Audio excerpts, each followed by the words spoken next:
Mini Heart Evangelista meets the OG Kapuso fashion icon. Nag-viral kasi ang isang bata at ang kanyang mommy matapos nilang gawin ng DIY version ng gown ni Heart noong GMA Gala.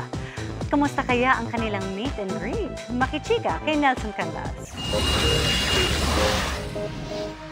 Umabot ng 3 araw ang paggawa ng dress na ito na ginaya mula sa suot ni Miss Heart ng GMA Gala. May mahigit 1 million views na sa TikTok ang DIY dress ng mag-inang Rochelle at Inday, inspired by Schiaparelli dress ni Kapuso fashion icon Heart Evangelista nitong GMA Gala 2025. Nasubok nga raw ang pagiging creative ng mag-ina na nagtulungang tapusin ang damit. Tinulungan na rin nga ako ni Inday na magkulay dahil isa nga ito sa gustong-gusto niya. Kaya naman worth it daw para sa mag-ina nang mapanood ang huling interview ko kay Heart. Actually, nahanap ko siya. So kung mahanap ko siya, I really want to have time na makilala sila kasi hindi lang ito yung una.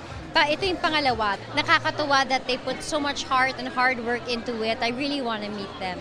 At ngayong araw, pumila si Inday kasama ang kanyang mga magulang para ma-meet and greet ng bata si Heart sa isang event.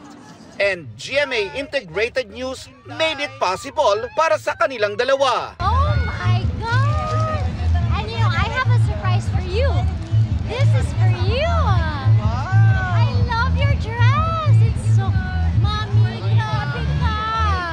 Natupad yung pangarap ko na makilala. Ay, thank you so much. Ang galing-galing nyo. To make their first meetup more meaningful, si Heart pa mismo ang nag-interview sa kanyang little fan. So how do you feel at this very moment?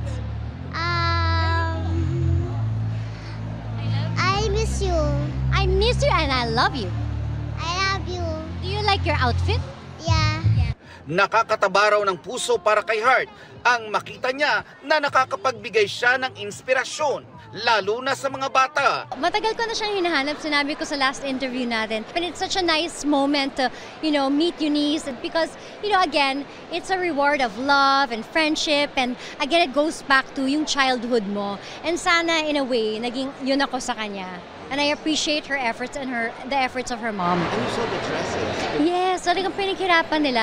Nelson Canlas, updated sa Showbiz Happenings.